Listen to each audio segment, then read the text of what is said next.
Ah, family dinners. In your mind, maybe they're filled with laughter, delicious food, and true connection.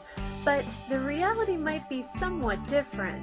So often in families, dinner is characterized by squirmy kids who won't sit, don't want to eat, and would rather be playing.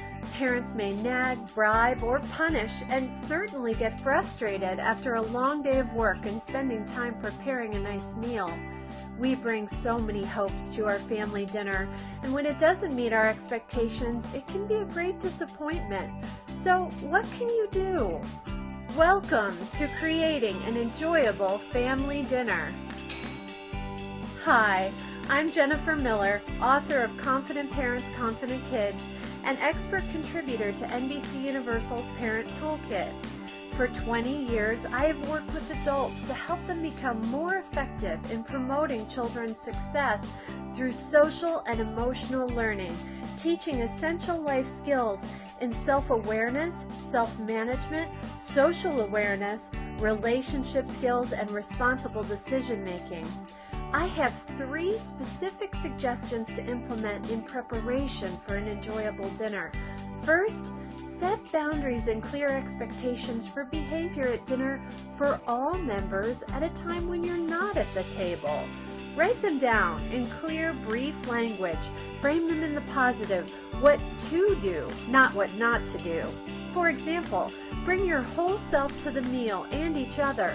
Then discuss what that means, such as turning cell phones off. Also, discuss the words to use when you don't like something. Yuck, blech, phooey are not okay. The cook who has worked so hard on a meal doesn't deserve that. So offer language you want children to use instead. I don't like that vegetable is a much better option. Children are likely going to express their distaste at some point. So what language can they use that's acceptable to you? Also, involve children in the whole process of getting a meal on the table. Talk about yummy foods, plan, shop, prepare, and clean up together. Children will feel a sense of ownership over a meal they've been directly involved with. Select one part of the dinner process one time a week, since it will add extra time. You may notice your child enjoying the time spent with you and demonstrating pride in the meal he helped create.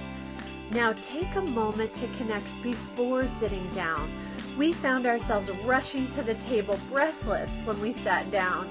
Instead, now we look for ways to briefly connect with our son. We touch his shoulder, get down and look at what he's building on the floor. It only takes 1 minute, but it can set the tone for a calmer, more enjoyable dinner. Okay, now for the main event. Here are 5 steps you can take during your family meal. First, give thanks. You don't need to be a religious family to appreciate what you have. Take a moment before eating to express gratitude for each other, the day you've had, the good food and drink before you, and the people who put time and energy into shopping for, preparing, and planning the meal. This can also help children learn about and appreciate where food comes from originally and how it ends up on our tables. It can help each individual be more present while eating together. Now, focus on being together for a time. Sure, children can have short attention spans, so set a timer or point at a time to children on the clock for them to be with you at the table.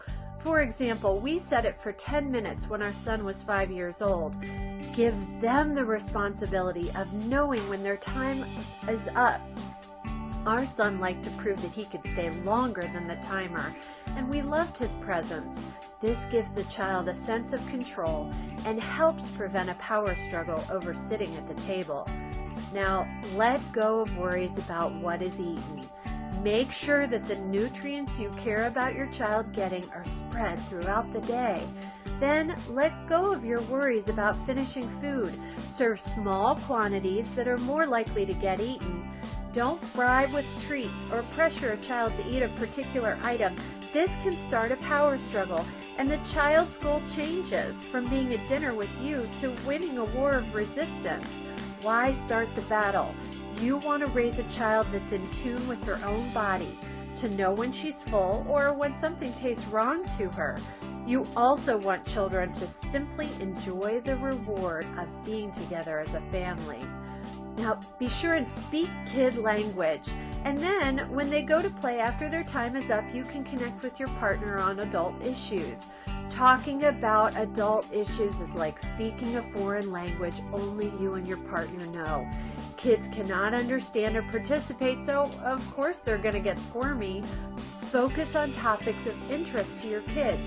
If you ask, "How was your day?" you may get a fine followed by silence. Lead off with a statement about something you know they did that day. "I saw Michael on the playground today. That's so fun you got to see him." Enter into a conversation about the child's life without putting him on the spot and see what emerges. Now, give reminders and reinforcements for good manners.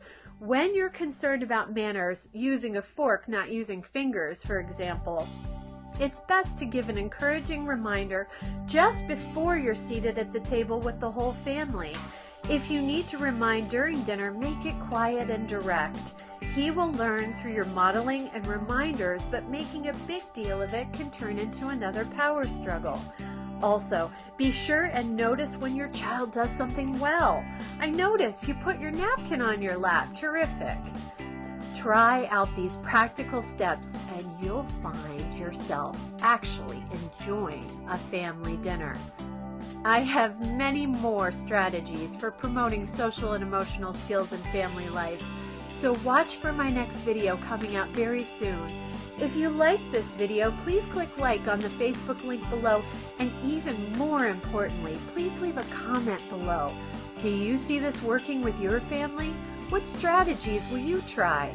Do you have other ideas for what works in creating an enjoyable family dinner?